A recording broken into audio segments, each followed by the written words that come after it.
ভোটের লড়াইয়ে আওয়ামী লীগ প্রার্থীকে হারিয়ে দেশের সবচেয়ে বড় সিটি কর্পোরেশন গাজীপুরের নতুন মেয়র জায়েদা খাতুন। সাধারণ গৃহিণী থেকে স্বতন্ত্র প্রার্থী হয়ে আলোচনায় আসেন ৬১ বছর বয়সী এই নারী। টেবিল ঘড়ি মার্কা জায়েদা পেয়েছেন ২,৩৮,৯৩৪ ভোট, আর আজমতের ভোট ২,22,৭৩৭।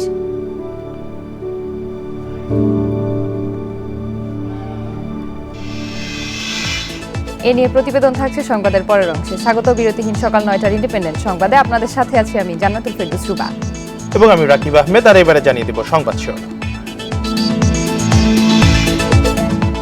গাজীপুরের শান্তিপূর্ণ ভোটে নির্বাচন কমিশনের স্বস্তি, ইভিএম এর ধীরগতি নিয়েই অসন্তোষ।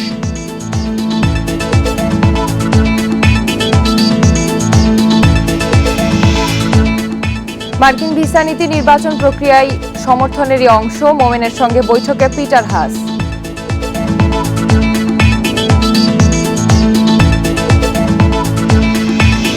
অগ্নিঝুঁকিতে দক্ষিণ ঢাকার ৭ মার্কেট, ফায়ার সার্ভিসের নির্দেশনার পরোয়া করছে না কেউ।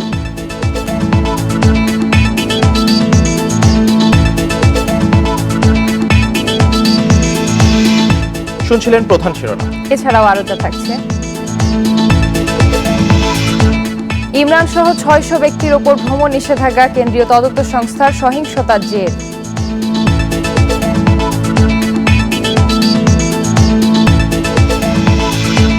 আইপিএলে গুজরাটের মুম্বাই পরীক্ষা রাত ৮টায়, ফাইনালের দ্বৈরথে রোহিত ও পান্ডিয়া।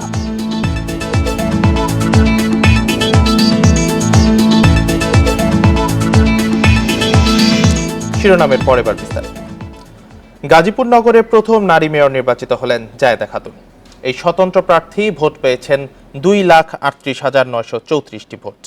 তার নিকটতম প্রতিদ্বন্দ্বী আওয়ামী লীগ সমর্থিত প্রার্থী আজমতুল্লাহ খান পেয়েছেন ২,২২,৭৩৭ ভোট। ১৬,১৯৭ ভোটে বিজয়ী হয়েছেন জায়েদা খাতুন। বিজয় পরবর্তী এক সংবাদ সম্মেলনে নবনির্বাচিত মেয়র জানান, গাজীপুরের উন্নয়ন করে আস্থার প্রতিদান দিবেন। অ্যাডভোকেট মোহাম্মদ আজমতুল্লাহ খান বাংলাদেশ আওয়ামী লীগ নৌকা প্রতীক নিয়ে উনি প্রতিদ্বন্দ্বিতা করেছেন।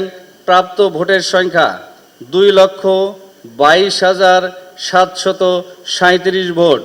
জায়েদা খাতুন স্বতন্ত্র প্রার্থী টেবিল ঘড়ি প্রতীক নিয়ে যিনি প্রতিদ্বন্দ্বিতা করেছেন, প্রাপ্ত ভোটের সংখ্যা ২,৩৮,৯৩৪ ভোট।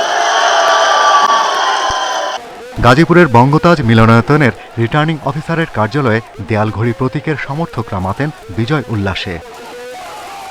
সিটি নির্বাচনের প্রথম নারী মেয়র হিসেবে জয়ী জায়েদা খাতুন। তিনি পেয়েছেন ২,৩৮,৯৩৪ ভোট। বৃহস্পতিবার রাতে চূড়ান্ত ফলাফলের পর জায়েদার ছেলে সাবেক মেয়র জাহাঙ্গীর আলম জানান, তার অভিজ্ঞতা দিয়ে সমৃদ্ধ গাজীপুর গড়তে মাকে সহায়তা করবেন। সবাইকে নিয়ে কাজটা করতে চাই, চ্যালেঞ্জের মধ্যে আমার জন্ম হয়েছে। প্রধানমন্ত্রীর কাছে সহযোগিতা নিয়ে আমি আমাদের এখানে পরিকল্পিত শহরটা করতে চাই। সবার গাজীপুরে কে হারলো কে জিতলো আসলে দিন শেষে, কারণ আপনার এখানে নৌকা জিতছে আর ব্যক্তি হারছে। মেয়র নির্বাচিত হওয়ার পর নগরের হারিকেন এলাকায় নিজ বাসভবনে জায়েদা খাতুন এক সংবাদ সম্মেলনে জানান, সুষ্ঠু পরিবেশে ভোট দিয়েছেন নগরবাসী। তাদের এই স্বতঃস্ফূর্ত সমর্থনের প্রতিদান সততার সাথে দিতে চান। কাজটা তো আমি একা করতে পারবো না, আমার যে ছেলে আমার পাশে ছিল, আমার ছেলেকে সাথে নিয়ে যা যা কাজের বাজেট হয়েছে এই সম্পূর্ণ কাজ, আর আমার ছেলে যা করেছিল যা রয়েছে এগুলা সবাইকে আমি উঠাই দিব। জবাব আপনি দিতে পেরেছেন যে আপনার ছেলে নিরপরাধ, নির্দোষ। এই কারণে হয়তো আমার ভোটে আসা।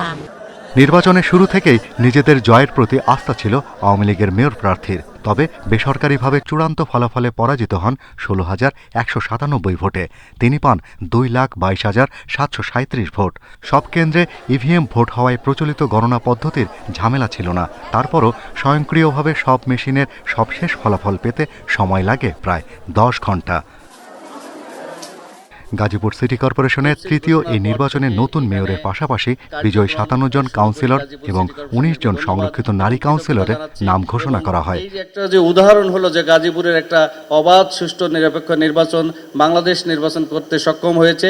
এরকম আইন মেনে, আইনের প্রতি শ্রদ্ধাশীল হয়ে আপনারা যে সহযোগিতা করেছেন তা উদাহরণ বা দৃষ্টান্ত হয়ে থাকবে বাংলাদেশে। বৃহস্পতিবার সকাল থেকেই ভোটারের উপস্থিতি ছিল চোখে পড়ার মতো। তবে গত 3টি নির্বাচনের তুলনায় কমেছে ভোট পড়ার হার। ইসির পরিসংখ্যানে দেখা গেছে 2013 সালে গাজীপুরের নির্বাচনে ভোট পড়ার হার ছিল 68% এবং 2018 সালে 58%, আর এবার পড়েছে প্রায় 50%। Shahriar Anirban, Independent News, Dhaka. এ বিষয়ে আরো জানাতে গাজীপুর থেকে যোগ দিচ্ছেন সহকর্মী আবুল হাসান। আবুল হাসান, একটি সুষ্ঠু নির্বাচন উপহার দেয় নির্বাচন কমিশন কি বলছে আসলে নির্বাচন পরবর্তী বক্তব্যে? আর আমরা মেয়র প্রার্থীদের প্রতিদ্বন্দ্বিতা সম্পর্কে জেনেছি, ফলাফল সম্পর্কে জেনেছি, কাউন্সিলরদের আসলে প্রতিদ্বন্দ্বিতা কেমন হয়েছে এই বিষয়ে কি বিস্তারিত তথ্য আছে? আর আওয়ামী লীগের হেভিয়েট প্রার্থী ক্ষমতাসীন দলের নৌকা প্রতীক নিয়ে আজমতুল্লাহ খান নির্বাচন করেছেন এবং তিনি আসলে হেরে গেছেন জায়েদা খাতুনের কাছে। এই ক্ষেত্রে আসলে কোন বিষয়গুলো প্রভাবক হিসেবে কাজ করেছে তার হারের পেছনে?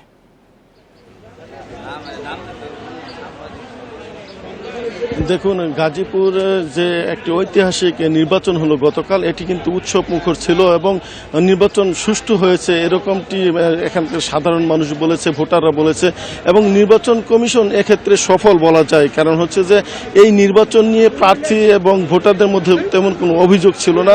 বলা চলে যে নিশ্চিত নিরাপত্তার বলয়ের মাধ্যমে এখানে সকাল 8টা থেকে বিকেল 4টা পর্যন্ত একটানা ভোট হয় এবং এই ভোটে কিন্তু 50% ভোটার তাদের ভোটাধিকার প্রয়োগ করেছেন এবং তাদের সব প্রার্থীকে বিজয় করেছেন।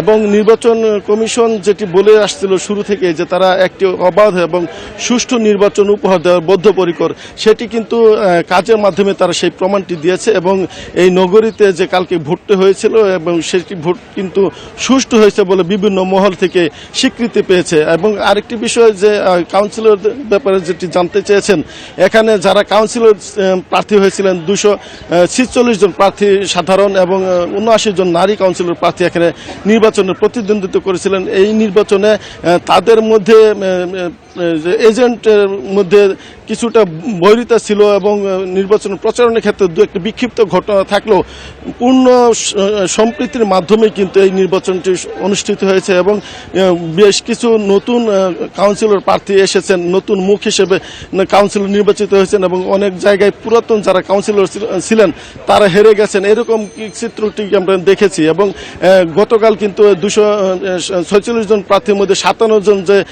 সাধারণ কাউন্সিলর প্রার্থী তাদেরকে বিজয়ী ঘোষণা করা হয়েছে। একইভাবে 19 জন সংরক্ষিত নারী কাউন্সিলর প্রার্থীর কিন্তু বিজয়ী ঘোষণা করা হয়েছে।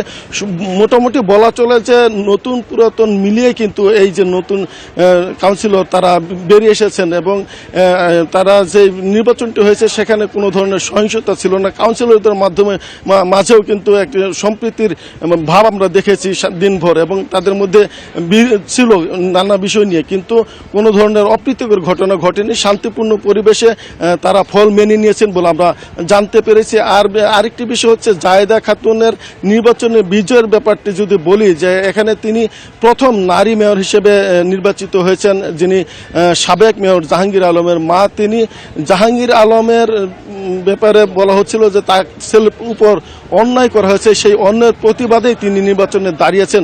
এই যে মেসেজটি এটি এলাকার যারা সাধারণ ভোটার তাদের মনে দাগ কেটেছিল। এছাড়া তিনি নারী হওয়ায় নারী যে ভোটারদের একটি অংশ তার সমর্থনে ছিল। এছাড়া আপনি জানেন যে এই নির্বাচনে 30 জন বিএনপি প্রার্থী কাউন্সিলর প্রার্থী নির্বাচনে ছিল, সেই কারণে বিএনপি নির্বাচনে নেই এরকমটি ধারণা করা ঠিক হবে না। কারণ হচ্ছে তাদের একটি সরব উপস্থিত ছিল ভোটার অংশগ্রহণ এবং ভোট কেন্দ্রের মধ্যে। এই যে বিএনপির ভোট এবং জামাতের যে ভোটটি রয়েছে এর একটি বড় অংশই কিন্তু জায়েদা পেয়েছিলেন, যার কারণে তিনি বিজয় হয়েছেন বলে এখানকার ভোটাররা বলছেন। আর একটি বিষয় যে হেভিওয়েট প্রার্থী ছিলেন আজমতুল্লাহ খান, তিনি দলীয় প্রার্থী হিসেবে নৌকা পেয়েছিলেন, কিন্তু তার যে প্রচারণার কৌশল সেখানে কিছুটা ভুল ছিল বলে এখানকার ভোটাররা বলছেন। তারা বলছেন যে আজমতুল্লাহ খান নেতাকর্মীদের নিয়ে বৈঠক করেছেন, সভা করেছেন, কিন্তু সাধারণ ভোটারদের কাছে গিয়ে যে ভোট চাওয়ার বিষয়টি সেটি তিনি করেননি। এছাড়া অতি আত্মবিশ্বাসের কারণে তিনি হেরেছেন বলে এখানকার ভোটাররা বলছেন এবং 16,000 ভোটের ব্যবধানে কিন্তু এখানে জায়েদা খাতুন বিজয়ী হয়েছেন হেভিওয়েট আজমতুল্লাহ খানের বিপরীতে। এবং এখানে দলীয় যে বিষয়টি আওয়ামী লীগের এখানে একটি কুন্দল রয়েছে এবং সেই কুন্দলের একটি বহিঃপ্রকাশ ঘটেছে এই নির্বাচনে, কিন্তু এটাও সাধারণ ভোটাররা মনে করছেন। ফলস্বরূপ আজমতুল্লাহ খানের মতো হেভিওয়েট একজন লোক, যিনি মহানগর আওয়ামী লীগের সভাপতি হিসেবে দায়িত্ব পালন করেছেন, সেখানে তিনি একজন গৃহিণী, যিনি কোনোদিন রাজনীতি করেনি, সেই গৃহিণীর কাছে কিন্তু 16,000 ভোটের ব্যবধানে হেরেছেন বলে এখানকার ভোটাররা মনে করছেন। এই ছিল গাজীপুরের নির্বাচনের খবর। গাজীপুর থেকে জানাচ্ছিলেন সহকর্মী আবুল হাসান। নারী ভোটারদের উপস্থিতি দিয়ে নজর কেড়েছে গাজীপুর সিটি নির্বাচন। বৃহস্পতিবার সকালে কেন্দ্রগুলোয় নারী ভোটারদের দীর্ঘ লাইন তৈরি হয়। বেশিরভাগ কেন্দ্রে নারীদের উপস্থিতি দেখা গেছে 60% বেশি। তারা জানান, প্রতিনিধি বাছাই করে নগরের উন্নয়নে ভূমিকা রাখায় পিছিয়ে থাকতে চান না তারা। জনপ্রতিনিধি বাছাইয়ের কাছে সংসারের কাজ যেন তুচ্ছ। গাজীপুর সিটি নির্বাচনে তাই সকাল থেকেই কেন্দ্রগুলোয় ভিড় করেন নারীরা। তৈরি হয় দীর্ঘ লাইন। মেয়র ও কাউন্সিলর নির্বাচন করে নগরের উন্নয়নে অবদান রাখতে চান নারী ভোটাররা। পাশাপাশি ইভিএমে ভোট দেওয়া নিয়েও জানান উচ্ছ্বাস। নারীদের তো একটা স্বাধীনতা আছে, স্বাধীনতা চাই, আর কিছু না। সিটি হিসাবে মনে করেন যে জানি উন্নয়ন হয়, আমরা কাছে পাই ডাক দিলে বিপদ আপদে তার দরকার। প্রিজাইডিং অফিসাররা জানান, বেশিরভাগ কেন্দ্রে নারী ভোটারের উপস্থিতি 60% বেশি দেখা গেছে। নতুন পদ্ধতিতে ভোট দেওয়ার ক্ষেত্রেও তারা স্বাচ্ছন্দ্য বোধ করেন। 70+ হবে নারী ভোটার উপস্থিতি। মহিলাদের ওখান থেকে একেবারে গেট পর্যন্ত লম্বা লাইন ছিল এবং সেটা কয়েক ঘন্টা ধরে চলছিল।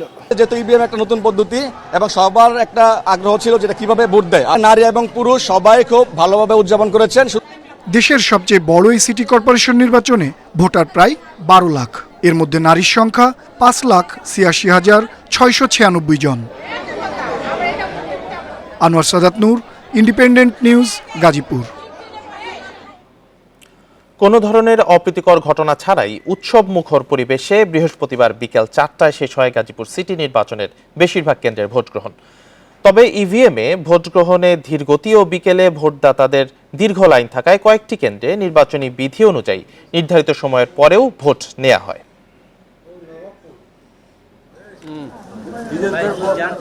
ইভিএমে ভোট দিতে বৃহস্পতিবার সকাল থেকেই দীর্ঘ লাইনে গাজীপুর মহানগরের ভোটাররা। নারী, পুরুষ, বৃদ্ধ সব বয়সী ভোটাররা আসেন নিজেদের পছন্দের প্রার্থীকে ভোট দিতে। ভোট দিতে আসছি যে আমাদের যোগ্য ব্যক্তি দরকার, যে আমাদের পাশে থেকে দেশে উন্নয়ন করবে। পরিবেশটা ভালো থাকতেছে, খুব সুন্দর যাও, কোনো ঝামেলা নেই, কোনো ভেজাল নেই, কোনো সমস্যা হয় নাই, কোনো চাপও নাই, অনেক ভালোভাবে ভোট হইতেছে। সব কেন্দ্রে ভোট হয় ইভিএমে। তবে ইভিএমে ভোট প্রদানে ধীরগতির কারণে বাইরে ছিল দীর্ঘ লাইন। আমরা ইভিএমে প্রথম ভোট দিতেছি, তা আমার তো আনন্দিত লাগতেছে, খুব ভালো লাগতেছে। একজন করে নেয়, আবার আরেক লাইন আরেকজন নেয়, এইভাবে 3 লাইন 3 জন নিলে 15-20 মিনিট টাইম নিয়ে যায়, খুব স্লো। প্রতিটি ভোট কক্ষে একটি করে আর কেন্দ্রে 2টি করে 360 ডিগ্রি সিসি ক্যামেরা স্থাপন করা হয়। এসব ক্যামেরা দিয়ে ভোটের গোপন কক্ষ ছাড়া পুরো কক্ষে কি হচ্ছে তা পর্যবেক্ষণ করে নির্বাচন কমিশন। এছাড়া ভোট কক্ষের বাইরেও 3টি করে ক্যামেরা বসানো হয়। গাজীপুরে শান্তিপূর্ণ ভোট হয়েছে, কেউ কোনো অভিযোগ করেনি বলে জানিয়েছেন নির্বাচন কমিশনার মোহাম্মদ আলমগীর। নির্বাচনে 50% ভোট পড়েছে বলেও জানান তিনি। সবার কাছ থেকে আমরা একই খবর পেয়েছি যে গাজীপুরের নির্বাচন অত্যন্ত সুষ্ঠু, শান্তিপূর্ণ এবং সুন্দরভাবে অবাধভাবে নির্বাচন হয়েছে এবং যে সমস্ত প্রার্থীরা নির্বাচনে অংশগ্রহণ করেছে, বিশেষ করে মেয়র প্রার্থীরা, তারা সবাই বলেছেন নির্বাচনের ব্যবস্থা তারা অত্যন্ত সন্তুষ্ট। নির্বাচন অত্যন্ত সুষ্ঠু, অবাধ এবং নিরপেক্ষভাবে হয়েছে। এ ভোটে মেয়র পদে 8 জন, সংরক্ষিত ওয়ার্ডে নারী কাউন্সিলর 79 জন আর সাধারণ কাউন্সিলর পদে প্রার্থী ছিলেন 246 জন। মাহমুদ শরীফ, ইন্ডিপেন্ডেন্ট নিউজ, ঢাকা। বরিশাল সিটিতে 5 বছরে অস্বাভাবিক হারে বেড়েছে হোল্ডিং ট্যাক্স, যা নিয়ে ক্ষুব্ধ নগরবাসী। আসন্ন সিটি নির্বাচনেও প্রভাব ফেলতে পারে হোল্ডিং ট্যাক্স। আর এই ইস্যুতে প্রার্থীদের কি অবস্থান তা নিশ্চিত হতে চাইছেন ভোটাররা। বরিশাল সিটি কর্পোরেশন এলাকায় 5 বছর আগেও একটি 3তলা ভবনের হোল্ডিং ট্যাক্স বা গৃহকর দিতে হতো 1800 টাকা। এখন তা বেড়ে দাঁড়িয়েছে 11,000 টাকায়। নগরবাসীর অভিযোগ, কোনো রকম সুযোগ সুবিধা না বাড়িয়েই অস্বাভাবিক হারে বাড়ানো হয়েছে গৃহকর। রাস্তা, পানি, বাতি, পরিচ্ছন্নতা, মশা, এই সমস্ত জিনিসের সুযোগ সুবিধার বিনিময়ে পৌর কর্তৃপক্ষ বা সিটিজেন কর্তৃপক্ষ আমার কাছে ট্যাক্স নেয়। কিন্তু আমার মনে হয় না যে বিগত 5 বছরে আমাদের নাগরিক সুযোগ সুবিধা বৃদ্ধি পেয়েছে। যেটা ছিল 10,000 সেটা অনেক জায়গায় 80,000 90,000 ব্যক্তি বিশেষে। জেনারেল যারা হলো কোনো রাজনীতির সাথে যুক্ত না তাদের হলো সবচেয়ে দুর্দশা এবং তাদের ট্যাক্স অস্বাভাবিক হারে বাড়ছে। সিটি কর্পোরেশন বলছে ব্যয় বেড়ে যাওয়ায় ট্যাক্স বাড়ানো হয়েছে। কর্মকর্তাদের দাবি যাচাই বাছাই করে মাত্র 3,500 হোল্ডিংয়ের বিপরীতে ট্যাক্স বাড়ানো হয়েছে। তাদের যে অবকাঠামো পরিবর্তন হয়েছে, তারা ওই যে আগে একতলা দিছে বলতেছে ওই একতলার যে হোল্ডিং সামান্য, সেটা থেকে যখন 5 তলায় স্কয়ার ফিট বাড়ছে, হোল্ডিং বাড়ছে, এটা মেনে নিতে চায় না। এই অবস্থায় আসন্ন সিটি নির্বাচনে প্রার্থীদের গৃহকরের বিষয়ে অবস্থান নিশ্চিত হতে চাইছেন ভোটাররা। ভোটের মাঠে হোল্ডিং ট্যাক্সের বিষয়টি বড় নিয়ামক হয়ে উঠতে পারে বলে মনে করছেন বিশ্লেষকরাও। আমরা দেখব জনগণ কে আমাদের ট্যাক্সের এই অভিশাপ থেকে মুক্তি দেবে, আমরা তাকেই ভোট দেব। তারা যে নির্বাচনী ম্যানিফেস্টো দেবে তাতে স্পষ্টভাবে এই ব্যাপারে অঙ্গীকারনামা থাকতে হবে। তারা কিভাবে নগর চালাবেন সেই চালানোর ক্ষেত্রে ট্যাক্স এটা এই সম্বন্ধে সুস্পষ্ট ঘোষণা চাই।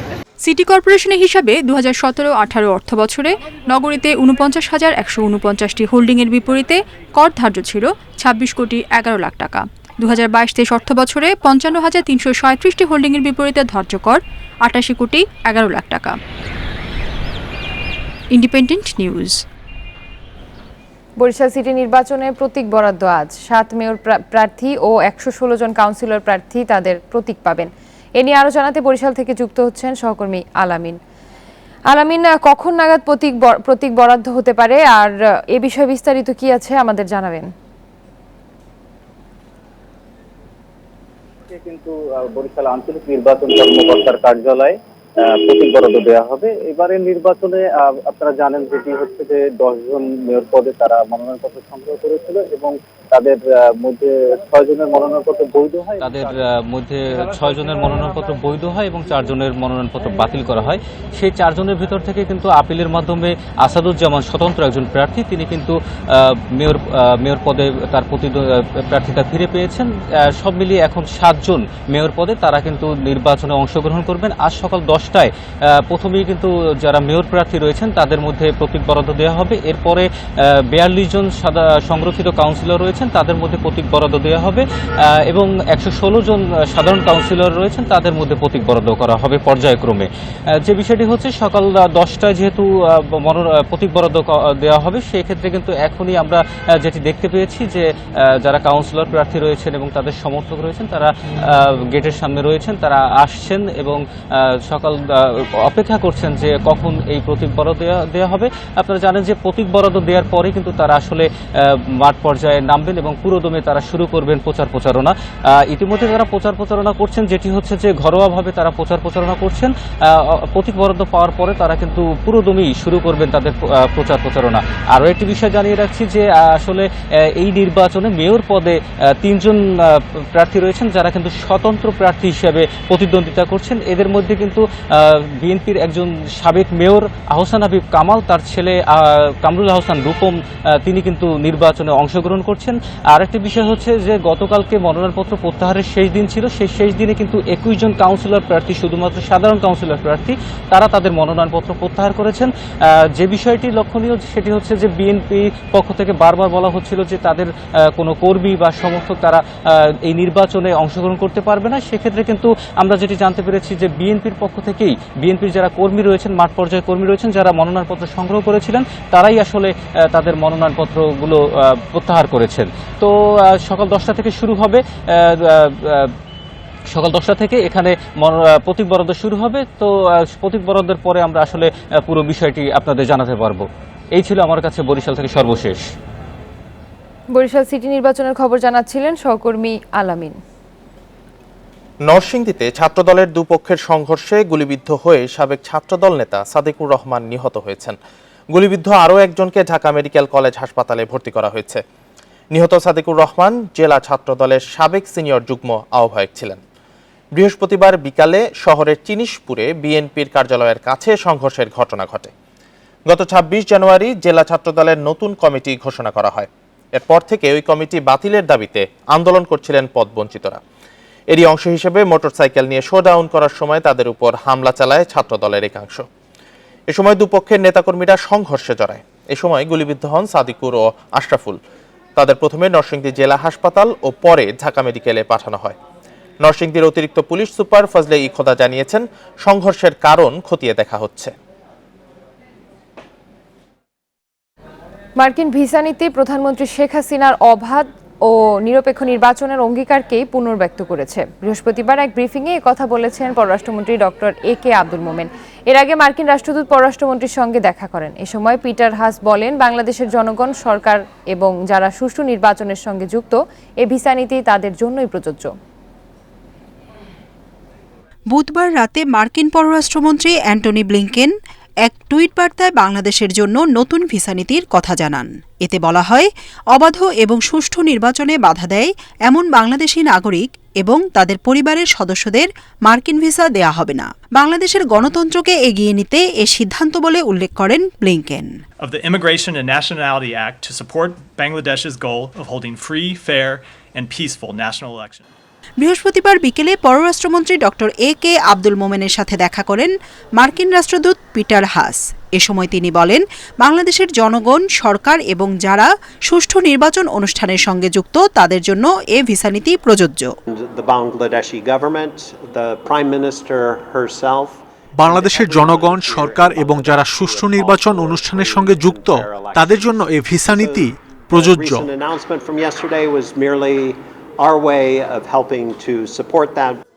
পরে এক ব্রিফিংয়ে পররাষ্ট্রমন্ত্রী জানান, শুধু বাংলাদেশ নয়, এই ভিসা নীতি বিশ্বের অনেক দেশের জন্যই আছে।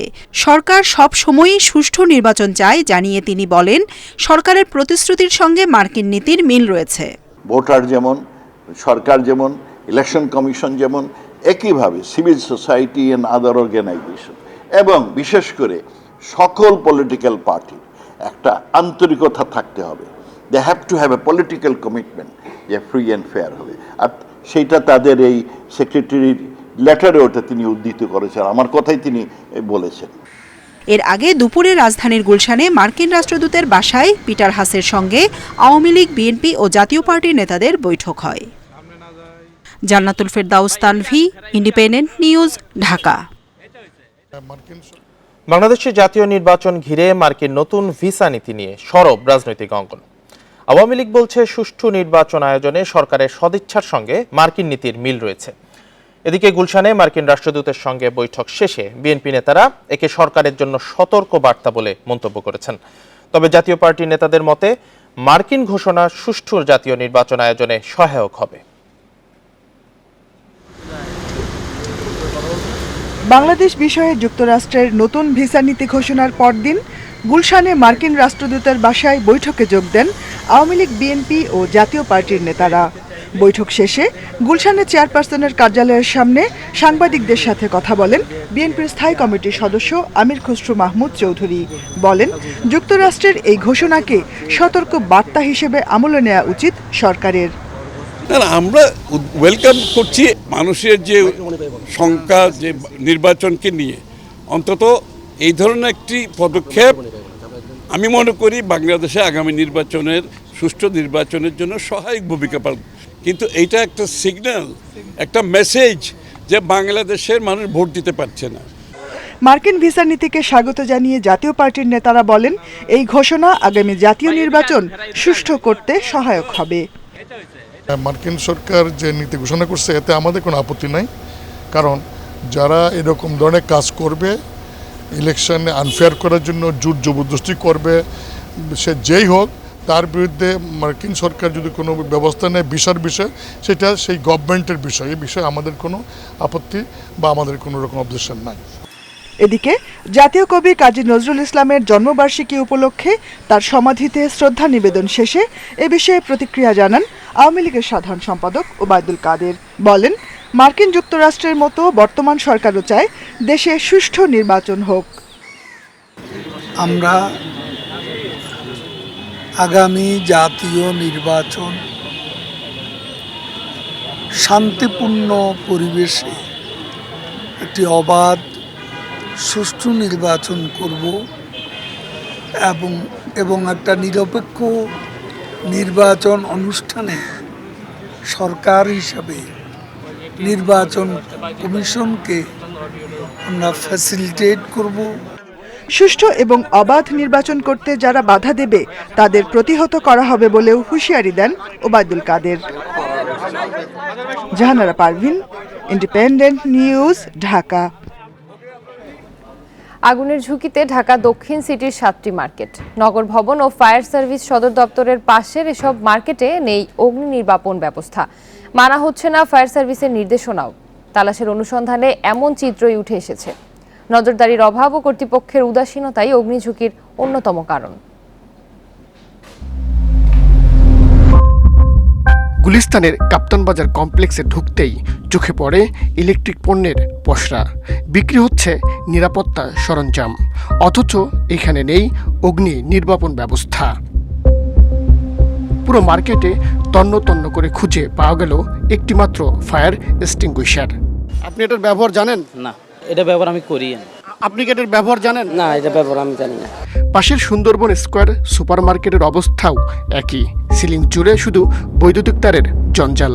যে তারগুলো যে এলোমেলোভাবে আছে, যে কোনো মুহূর্তে একটা ক্ষতি হতে পারে। আগুন ধরার সম্ভাবনা থাকে, তাহলে তো মানুষ সব শেষ। হাজার হাজার কোটি টাকার মাল এই মার্কেটে। ঢাকা ট্রেড সেন্টারে ঢুকেই চোখে পড়ে ইলেকট্রিক বক্সের সঙ্গে ঝুলছে কাপড়। যে এই কাপড়গুলো ঝুলে রাখছেন, ইলেকট্রিক বক্স, এটা একটা ঝুঁকি না? হ্যাঁ, ওইটা খোলায় ফেলাম। মার্কেটটিতে কয়েকটি ফায়ার এক্সটিংগুইশার থাকলেও নেই স্মোক ডিটেক্টর, ফায়ার অ্যালার্ম বা ফায়ার হাইড্রেন্ট। ওটার ব্যবহার কি আপনি জানেন? না, এটা ব্যবহার আমি জানি না। দোকান রাত্রে বন্ধ করে যায় যে আল্লাহ বাঁচাইবো। ফুলবাড়িয়া সুপার মার্কেটেও দু একটি ফায়ার এক্সটিংগুইশার ছাড়া চোখে পড়েনি কিছুই, অথচ যত্রতত্র বৈদ্যুতিক তারের ছড়াছড়ি। মানুষ আগুন কুয়ার পরে যে দৌড় দিবে সে জায়গাটাও নেই। জাকের মার্কেট, সিটি ও নগর প্লাজার নিচতলায় দু একটি ফায়ার এক্সটিংগুইশার থাকলেও উপরের তলাগুলো ফাঁকা। বোতল এখন এখানে নাই, বোতল ইয়াতে রাখছি, সরাই রাখছি। কোথায় রাখছেন? গোডাউনে। বঙ্গবাজারের অগ্নিকাণ্ডের পর বিভিন্ন মার্কেট পরিদর্শন করে আটর্নিটিকে ঝুঁকিপূর্ণ ঘোষণা করে ফায়ার সার্ভিস। বিএনবিসি কোড এবং এনএফপিএ কোড অনুযায়ী যদি কেউ পালন না করে থাকে তাহলে সেই মার্কেট অবশ্যই নিরাপদ নয়। অগ্নি নিরাপত্তায় কার্যকর উদ্যোগ নেওয়ার কথা বলছে ঢাকা দক্ষিণ সিটি কর্পোরেশনও। সর্বশেষ আমরা একটা কমিটি করেছি, দুর্যোগ ব্যবস্থাপনা কমিটি। তারা এই বিষয়গুলা আমাদের প্রতিনিয়ত মনিটরিং করবে, দেখভাল করবে, আমাদের পরামর্শ দিবে। অগ্নিকাণ্ড রোধে কর্তৃপক্ষের পাশাপাশি জনসচেতনতার অভাব মিলেছে তালাশের অনুসন্ধানে। Nazmul Sayeed, Independent News, Dhaka. এ বিষয়ে বিস্তারিত জানতে দেখুন ইন্ডিপেন্ডেন্ট টেলিভিশনের অনুসন্ধানমূলক অনুষ্ঠান তালাশ। যাচ্ছি পরের সংবাদে। 24 ঘন্টা হাত বেঁধে রাখা হয় 7 বছরের তাইয়েবার। বাঁধন খুললেই নিজের মুখ ও মাথায় বারবার আঘাত করতে থাকে সে। সম্প্রতি শিশুটির চিকিৎসার জন্য নেত্রকোনা থেকে নেওয়া হয় ঢাকায়। তাইয়েবার রোগ নির্ণয়ের জন্য বেশ কিছু পরীক্ষা নিরীক্ষা দিয়েছেন চিকিৎসক, তবে এখনো নিশ্চিত হওয়া যায়নি শিশুটির ভোগান্তির কারণ। শিশুরা মুক্ত পাখির মতো দুরন্ত, স্বাধীন, কিন্তু নেত্রকোনার শিশু তাইয়েবার শৈশব ঠিক যেন এর বিপরীত। 7 বছরের জীবনের 4 বছরই হাত বাঁধা অবস্থায় কাটিয়েছে সে। অভিভাবকেরা জানান, মুক্ত করে দিলেই বারবার মাথায় ও মুখে আঘাত করে তাইয়েবা।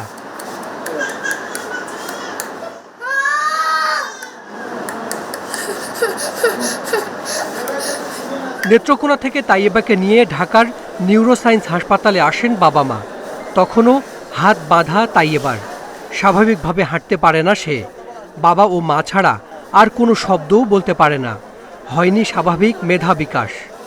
অনেক কষ্ট লাগে ভাই, অনেকদিন ধরে বাচ্চারা অনেক কষ্ট করতেছে।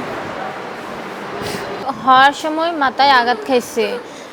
এই মাথায় আঘাত খাওয়ার পর থেকে পেট থেকে ঠান্ডা, নিউমোনিয়া, জ্বর নিয়ে আসছিল। তারপরে খিঁচুনি হয়েছিল। আমি মা হয়ে ওর হাত পা বাঁধিয়ে রাখি, আমার কষ্টটা আর সহ্য হয় না। যখন 3 বছর বয়স তখন থেকে সে ওই নিজের শরীরে সে নিজে আঘাত করে বা এমনি ছাইড়ে দিলে অন্যদিকে চলে যা। তার জন্য তারে আমরা দড়ি দেয়া বা কাপড় দেয়া পা বাঁধে রাখি আর হাত বাঁধে রাখি। তাই এবার রোগ শনাক্তে বেশ কিছু পরীক্ষা নিরীক্ষা দেন চিকিৎসক। সমস্যার কারণ জানতে অপেক্ষা করতে হবে আরও কিছুদিন।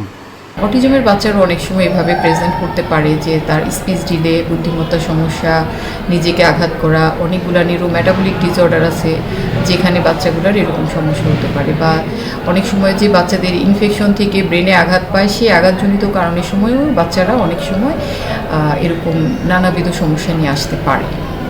তাই এবার গ্রামের বাড়ি নেত্রকোনার পূর্বধলার লেতির কান্দায়। তার বাবা একজন দিনমজুর। Hasan Misba, Independent News, Dhaka.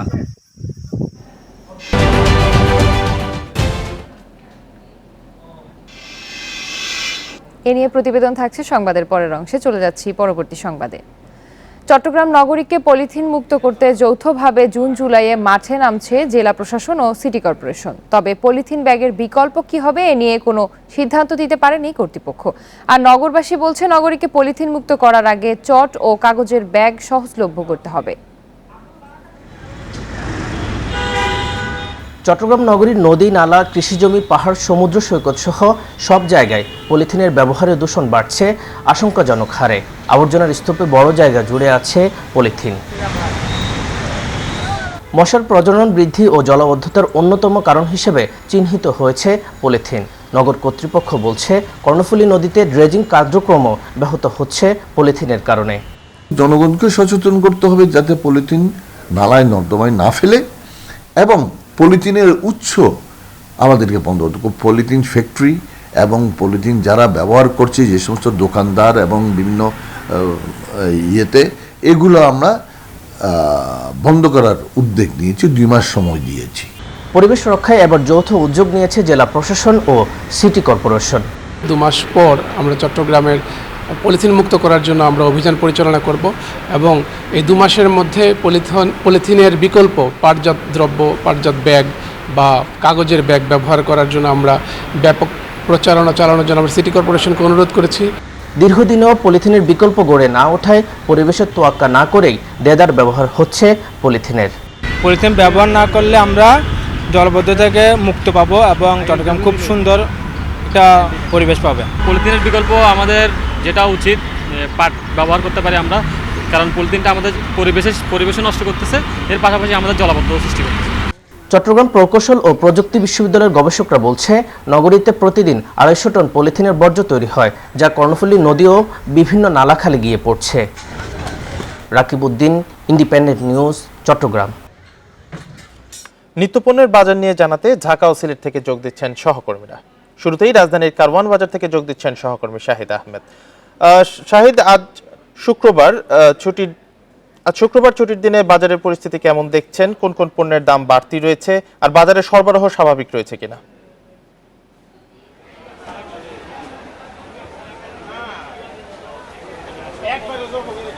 দেখুন, আপনার শেষ প্রশ্ন দিয়ে শুরু করি। বাজারে কিন্তু সব পণ্যের সরবরাহ স্বাভাবিক, অর্থাৎ একজন ভোক্তা 5 কেজি, 10 কেজি, 50 কেজি পর্যন্ত সে যেই পণ্য কিনতে যাচ্ছে সেই পণ্যই কিন্তু চাহিদা মাফিক কিনতে পারছে, কিন্তু দাম কিন্তু প্রতিনিয়ত বাড়ছে এবং আগে যে পণ্যটা যে দামে কিন্তু তার থেকে বেশি দামে কিনছে। এই মুহূর্তে রাজধানী কারণ বাজারে আছি, শুক্রবার।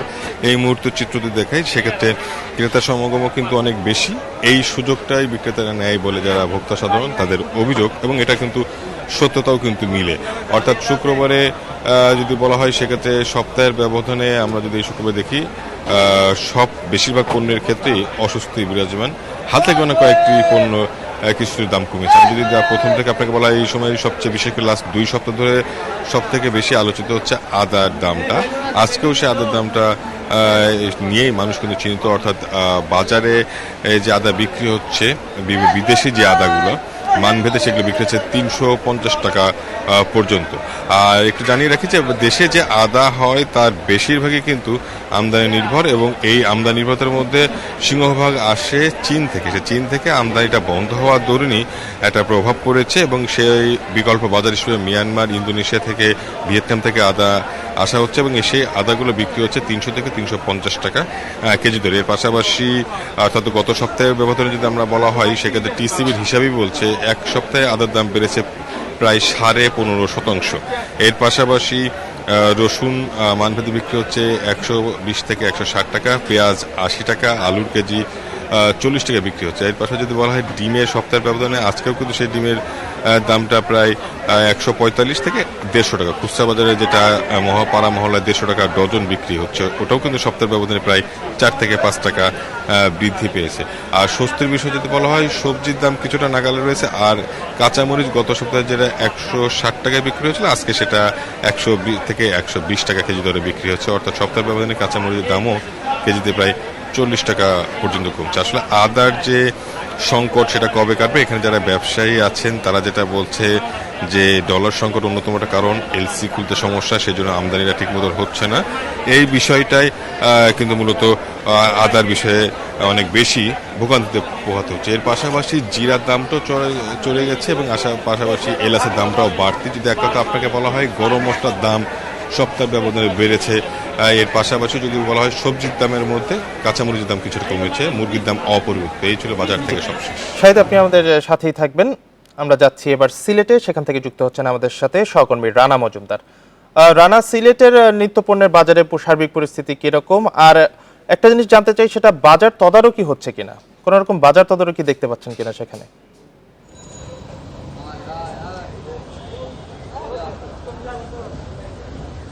সিলেটের বাজারে কিন্তু নিত্য প্রয়োজনীয় দ্রব্যমূল্যের যে ঊর্ধ্বগতি, সেটি কিন্তু আসলে সিলেটের বাজারেও এর প্রভাব পড়েছে এবং আমরা সিলেটের বিভিন্ন বাজার ঘুরে যেটি দেখতে পেরেছি, আসলে নিত্য প্রয়োজনীয় দ্রব্যমূল্যের দাম কিন্তু হু হু করে বাড়ছে, এমনটি বলছেন আসলে ক্রেতা কিংবা বিক্রেতা যারা রয়েছেন তারা।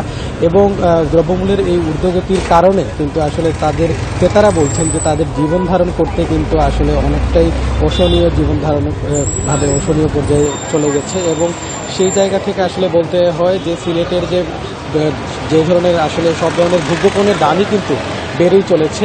এবং আমরা বর্তমানে রয়েছি সিলেটের বন্দরবাজার এলাকায়, একটি বৃহৎ বাজারে হচ্ছে এই এলাকায়। এবং আপনি দেখতে পাচ্ছেন নিশ্চয়ই আমার পেছনে যে অনেকগুলো দোকানপাট কিন্তু আসলে প্রায় বেশিরভাগ দোকানপাটই কিন্তু এখন বন্ধ রয়েছে। আজকে সাপ্তাহিক বন্ধের দিন শুক্রবার হওয়াতে কিন্তু এই দোকানপাটগুলো একটু দেরিতে খুলবে। এবং আমরা বাজার যারা হচ্ছে এখানে বাজার করতে এসেছেন ক্রেতা কিংবা বিক্রেতা, তাদের সঙ্গে আমরা কথা বলেছিলাম। তারা যেটি আমাদেরকে জানিয়েছেন যে প্রতিদিনই কিন্তু আসলে যে নিত্য প্রয়োজনীয় যে দ্রব্যগুলো রয়েছে সেগুলোর দাম কিন্তু আসলে প্রতিদিনই বেড়ে চলছে। যদি আমরা একটু গত সপ্তাহের সাথে তুলনা করে একটু বলি, তাহলে আমরা বলতে পারি যে আসলে আদার দামটা কিন্তু খুব বেশি পরিমাণ বেড়েছে। এবং সেটি গত সপ্তাহে যে আদা প্রতি কেজি বিক্রি হয়েছে 220 থেকে 250 টাকার মধ্যে, সেটি কিন্তু এখন বিক্রি হচ্ছে 300 থেকে 350 টাকা। পাশাপাশি যদি একটু পেঁয়াজের কথা বলি, গত সপ্তাহে যে পেঁয়াজ বিক্রি হয়েছে 70 থেকে 75 টাকা দরে, সেটি কিন্তু এখন বিক্রি হচ্ছে 80 থেকে 90 টাকা দরে। এভাবে কিন্তু প্রতিটি পণ্যের দামই কিন্তু প্রতিদিন বেড়ে চলেছে। পাশাপাশি যদি একটু আমরা সবজির বাজারের কথা বলি, সবজির বাজারের ক্ষেত্রেও কিন্তু একই অবস্থা। নিত্যপণ্যের বাজার পরিস্থিতি নিয়ে জানাচ্ছিলেন আমাদের সহকর্মীরা। এবার আসন্ন বাজেটের খবর।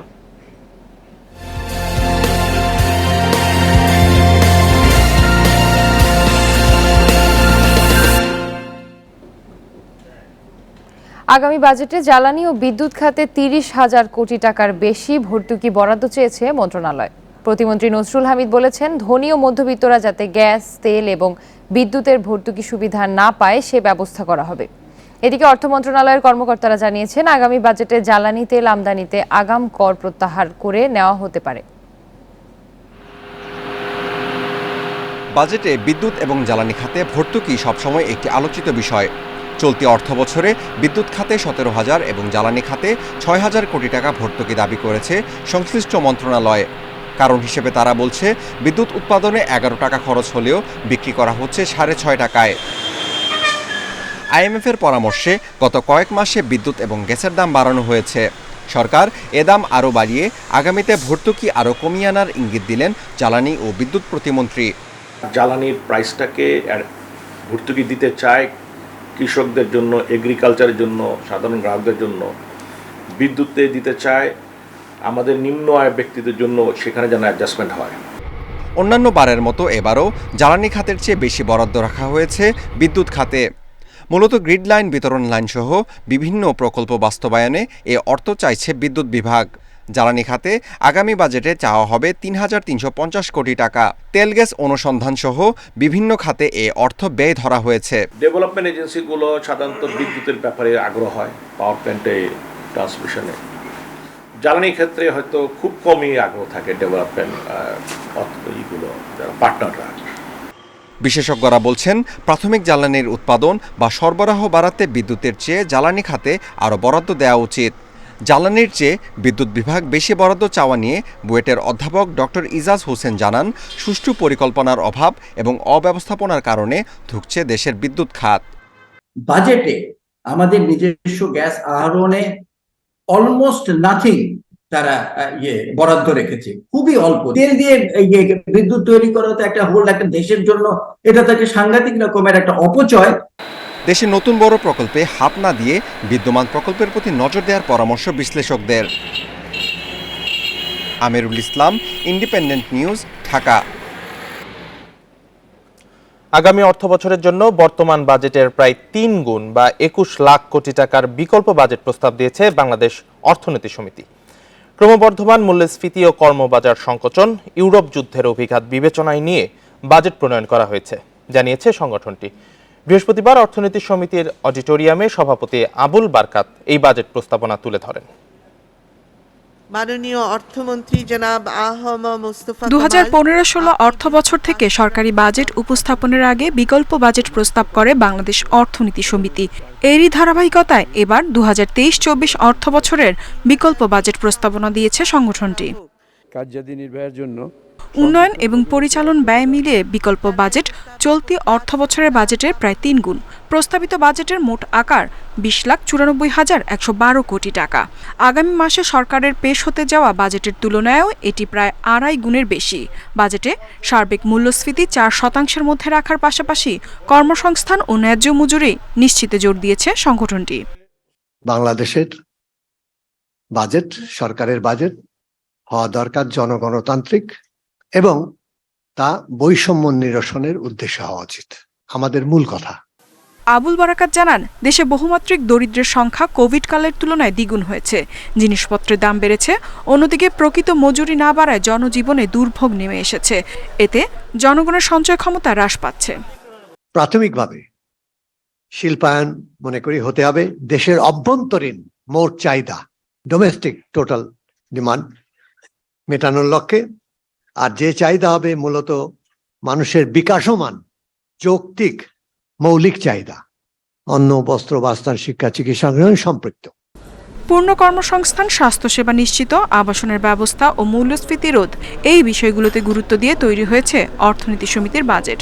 বিভিন্ন খাতে বৈষম্য নিরসনের উদ্যোগও নেওয়া হয়েছে প্রস্তাবিত বাজেটে। ইফাতারা, ইন্ডিপেন্ডেন্ট নিউজ। পাকিস্তানের সাবেক প্রধানমন্ত্রী ইমরান খান সহ পিটিআই-এর 600 নেতাকর্মীর ওপর ভ্রমণ নিষেধাজ্ঞা দিয়েছে দেশটির কেন্দ্রীয় তদন্ত সংস্থা। 9 মের সহিংসতার জেরে এই পদক্ষেপ বলে জানিয়েছে পাকিস্তানের সংবাদ মাধ্যম জিও নিউজ। তালিকায় আছে সাবেক প্রধানমন্ত্রীর স্ত্রী বুশরা বিবির নামও। কেন্দ্রীয় তদন্ত সংস্থার সূত্রের বরাত দিয়ে জিও নিউজ জানিয়েছে, গত 3 দিনে পিটিআই-এর বেশ কয়েকজন নেতাকর্মী দেশ ছাড়ার চেষ্টা করছিলেন। তাদের বিমানবন্দরে আটকে দেওয়া হয় বলে জানা গেছে। এদিকে 9 মে লাহোরে জিন্নাহ হাউসে হামলার ঘটনায় জড়িত সন্দেহে গ্রেফতার 16 জনকে একজন সামরিক কমান্ডিং কর্মকর্তার হাতে তুলে দিতে নির্দেশ দিয়েছে লাহোরের সন্ত্রাস বিরোধী আদালত। আবেদনে বলা হয়, প্রাথমিক তদন্তে অভিযুক্ত ব্যক্তিরা জড়িত বলে প্রমাণ পাওয়া গেছে। মানবাধিকার কর্মীরা বরাবরই সামরিক আদালতে বেসামরিক নাগরিকের বিচারের সমালোচনা করে আসছেন। দেশের স্বার্থে প্রয়োজনে রাজনীতি ছাড়তে প্রস্তুত ইমরান খান। বুধবার এক ভিডিও বার্তায় শাহবাজ সরকারের সঙ্গে আলোচনায় কমিটি গঠনের কথাও জানান তিনি। 9 মের সহিংসতার জেরে সেনা মোতায়েনের সিদ্ধান্তের বিরুদ্ধে সুপ্রিম কোর্টে পিটিশন দায়ের করেছেন ইমরান। এদিকে সবশেষ ইমরানের দল থেকে অর্থাৎ পিটিআই থেকে পদত্যাগ করেছেন আসাদ ওমর ও ফওয়াদ চৌধুরী। দুর্নীতি মামলায় 9 মে গ্রেপ্তার হন পাকিস্তান তেহরিকে ইনসাফ প্রধান সাবেক প্রধানমন্ত্রী ইমরান খান। এর পরপরই প্রতিবাদে দেশজুড়ে শুরু হয় বিক্ষোভ।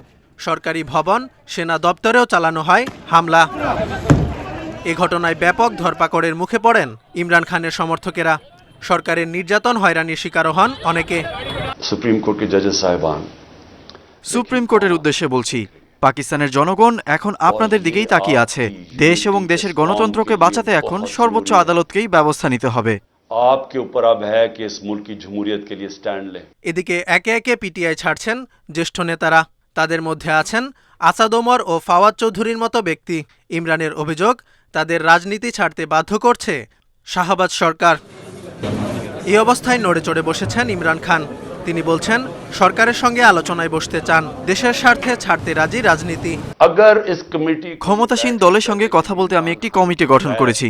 শাহবাজ প্রশাসন যদি ওই কমিটিকে বোঝাতে সক্ষম হয় যে আমি রাজনীতি ছাড়লে দেশের কল্যাণ হবে, তাহলে আমি তা করতে রাজি। এর আগে ইমরানের দল পিটিআইকে নিষিদ্ধের কথা ভাবা হচ্ছে বলে জানান পাকিস্তানের প্রতিরক্ষা মন্ত্রী খাজা আসিফ। Zobayer Hussain, Independent News. এবার ইউক্রেনের বাখমুত থেকে সেনা প্রত্যাহার করে নিচ্ছে রুশ ভাড়াটে সেনাবাহিনী ওয়াগনার। 1 জুন পর্যন্ত এই কার্যক্রম চলবে বলে জানিয়েছে সংগঠনটির প্রধান ইয়েভগেনি প্রিগোজিন। এছাড়াও ওয়াগনার সেনাদের অবস্থান নিয়মিত রুশ সেনাদের জানানো হবে বলেও জানিয়েছে প্রিগোজিন। ওয়াগনার সেনারা বাখমুত শহরের পূর্ণ নিয়ন্ত্রণ নিয়েছে বলে 20 মে এক ভাষণে দাবি করেন তিনি। একই সাথে রুশ বাহিনী শহরের নিয়ন্ত্রণ রাখতে ব্যর্থ হলে ওয়াগনারের আবার ফিরে আসার আশ্বাস দেওয়া হয়েছে। এদিকে ওয়াগনার বাখমুত হস্তান্তরের দাবি করলেও শহরের হার এখনও স্বীকার করেনি ইউক্রেন।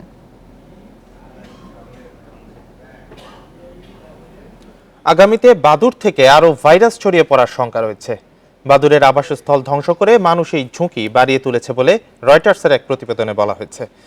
বিশ্বের 113টি দেশে 90 লাখ বর্গ কিলোমিটার জায়গা চিহ্নিত করা হয়েছে, যেখানে বাদুড়বাহিত রোগ ছড়ানোর ঝুঁকি রয়েছে। সবচেয়ে বেশি ঝুঁকিতে রয়েছে লাওস, ভারত, ব্রাজিল ও পশ্চিম আফ্রিকার দেশগুলো। অন্ধকার গুহা ও ঘন বনে বাদুড়ের বসবাস। গাছের পরাগায়ন এবং পোকামাকড় খেয়ে গ্লোবাল ইকোসিস্টেমে অবদান রাখে এই প্রাণী। তবে ক্ষতিকারক ভাইরাসও বহন করে বাদুড়। শিল্পায়ন ও নগরায়নের মাধ্যমে বাদুড়ের আবাসস্থল দখল করছে মানুষ। ফলে বাদুড় আর মানুষের দূরত্ব কমে আসছে, যা বিশ্বব্যাপী স্বাস্থ্য বিপর্যয়ের ঝুঁকি বাড়িয়ে তুলছে। রয়টার্সের এক প্রতিবেদনে বলা হয়, বাদুড় মানুষের সংস্পর্শে আসায় গত 2 দশকে লাখ লাখ মানুষ প্রাণ হারিয়েছে। এই অবস্থায় বিশ্বের 113টি দেশে ঝুঁকিপূর্ণ এলাকাগুলো চিহ্নিত করেছে রয়টার্স, যেখান থেকে আবারও ভাইরাস ছড়িয়ে পড়ার শঙ্কা রয়েছে। দক্ষিণ পূর্ব এশিয়ার দেশ লাওসে বাদুড় সংক্রান্ত পরীক্ষা বাড়িয়েছে বিজ্ঞানীরা। দেশটিতে করোনার মতো ভাইরাস খুঁজে পেয়েছে তারা। দ্রুতগতির রেল লাইনের মাধ্যমে দক্ষিণ পূর্ব এশিয়ায় যোগাযোগ বাড়িয়েছে চীন। এমন যোগাযোগ ব্যবস্থার মাধ্যমেই চীন থেকে ভাইরাসটি লাওসে গিয়েছে বলে ধারণা করা হচ্ছে। ঝুঁকিপূর্ণ অঞ্চলগুলোর মধ্যে অন্যতম ভারতের কেরালা, যেখানে 2018 সাল থেকে 3 বার মারাত্মক নিপা ভাইরাসের প্রাদুর্ভাব দেখা দিয়েছে। বাদুড় ফলপ্রেমী হওয়ায় বাড়ির পাশের আম গাছ থেকে ভাইরাসটি ছড়াচ্ছে বলে ধারণা করা হচ্ছে। ভবিষ্যতে বাদুড়ের মাধ্যমে মহামারী ছড়ানোর উচ্চ ঝুঁকিতে রয়েছে ব্রাজিল। দ্রুত রেন ফরেস্ট ধ্বংসের কারণে দেশটির 15 লাখ বর্গ কিলোমিটার জমিতে বাদুড়বাহিত রোগ ছড়িয়ে পড়ার শঙ্কা দেখা দিয়েছে। পশ্চিম আফ্রিকায় নিয়মিত হয়ে উঠেছে ইবোলা ও মারবার্গের প্রাদুর্ভাব, কারণ স্বর্ণ, লোহা সহ অন্যান্য খনিজের সন্ধানে নির্বিচারে গাছ কাটছে ওই অঞ্চলের বাসিন্দারা। বাদুড়ের আবাসস্থল রক্ষার পাশাপাশি প্রাদুর্ভাব পর্যবেক্ষণ এবং প্রতিক্রিয়া জানাতে আরও বিনিয়োগের পরামর্শ বিজ্ঞানীদের। Zobayer Hussain, Independent News. আইপিএলের দ্বিতীয় ফাইনালিস্ট নির্ধারণ হবে আজ। দ্বিতীয় কোয়ালিফায়ারে লড়বে মুম্বাই ইন্ডিয়ান্স ও গুজরাট টাইটান্স। আহমেদাবাদে ম্যাচ শুরু রাত 8টায়। এলিমিনেটর ম্যাচে লখনৌকে উড়িয়ে দিয়েছে মুম্বাই। আকাশ মাধওয়াল 5 রানে 5 উইকেট নিয়ে শিরোনামে আছেন। রোহিত শর্মা ছন্দে নেই, তবে ক্যামেরুন গ্রিন, সূর্যকুমারের ফর্ম মুম্বাইকে ভরসা দিচ্ছে। মোমেন্টাম সঙ্গী করে ফাইনালে চোখ রেকর্ড 5 বারের চ্যাম্পিয়নদের। অন্যদিকে প্রথম কোয়ালিফায়ারে চেন্নাইয়ের কাছে হেরে দ্বিতীয় সুযোগ গুজরাটের জন্য। মোহাম্মদ শামি, রশিদ খান বোলিং আক্রমণে মূল ভরসা। শুভমান গিল, ডেভিড মিলার, হার্দিক পান্ডিয়াদের নিয়ে ব্যাটিংও দারুণ। 2 দলের 3 মুখোমুখিতে 2 জয় মুম্বাইয়ের। একবার জিতেছে গুজরাট। ইংলিশ প্রিমিয়ার লিগে চেলসিকে 4-1 গোলে বিধ্বস্ত করল ম্যানচেস্টার ইউনাইটেড। এ জয়ে লিভারপুলের আশা গুনিয়ে চ্যাম্পিয়ন্স লিগের আগামী মৌসুমের টিকিট নিশ্চিত করল রেড ডেভিলসরা। লিগ জয়ী ম্যানচেস্টার সিটি আর দ্বিতীয় অবস্থানে থাকা আর্সেনাল চ্যাম্পিয়ন্স লিগের জায়গা নিশ্চিত করেছে আগেই। তৃতীয় দল হিসাবে ইউরোপের এলিট লিগের মূল পর্বে খেলার সৌভাগ্য অর্জন করে নিউক্যাসল। আর চেলসিকে হারিয়ে চতুর্থ ইংলিশ ক্লাব হিসাবে কোয়ালিফাই করল রেড ডেভিলরা। ম্যাচের চতুর্থ মিনিটেই সুযোগ পেয়েছিল চেলসি, কিন্তু কাজে লাগাতে ব্যর্থ হয়। উল্টো 2 মিনিট পর গোল খেয়ে বসে সফরকারীরা। ক্যাসেমিরোর গোলে এগিয়ে যায় ম্যান ইউনাইটেড। কিছুক্ষণ পর ব্যবধান বাড়ানোর দারুণ একটি সুযোগ পান অ্যান্থনি মার্শাল, কিন্তু চেলসি গোলকিপার কেপার বাধা টপকাতে পারেননি ফরাসি ফরওয়ার্ড। তবে বিরতির ঠিক আগ মুহূর্তে তার গোলেই 2-0 গোলের লিড নেয় স্বাগতিকরা। দ্বিতীয়ার্ধের শুরুতে আবারও এগিয়ে যেতে পারত সাবেক চ্যাম্পিয়নরা, কিন্তু ব্রুনো ফার্নান্দেসের শট লাগে পোস্টে। তবে 73 মিনিটে এই পর্তুগিজ মিডফিল্ডারই পেনাল্টি থেকে স্কোরলাইন 3-0 করেন। চেলসির জালে শেষ আঘাতটি হানেন রাশফোর্ড। ডি বক্সে তার নেওয়া শট প্রথম প্রচেষ্টায় কেপা ফিরিয়ে দিলেও ম্যাচের শেষ দিকে অল ব্লুজদের হয়ে সান্ত্বনাসূচক গোল করেন জোয়া ফেলিক্স। 4 ডিফেন্ডারের বাধা কাটিয়ে বল জালে জড়ান এই পর্তুগিজ। লিভারপুলের অবস্থান পঞ্চম, অর্থাৎ টেন হাগের দল নিজেদের শেষ ম্যাচ হারলে আর লিভারপুল জিতলেও পয়েন্ট টেবিলে আসবে না কোনো পরিবর্তন। কালিব হাসান, ইন্ডিপেন্ডেন্ট নিউজ। আর এই ছিল সকাল 9টার বিরতিহীন ইন্ডিপেন্ডেন্ট সংবাদ। ইন্ডিপেন্ডেন্ট টেলিভিশনের সব খবর বিস্তারিত জানতে চোখ রাখুন ফেসবুক, ইউটিউব ও টুইটারে। এতক্ষণ সাথে থাকার জন্য সবাইকে ধন্যবাদ।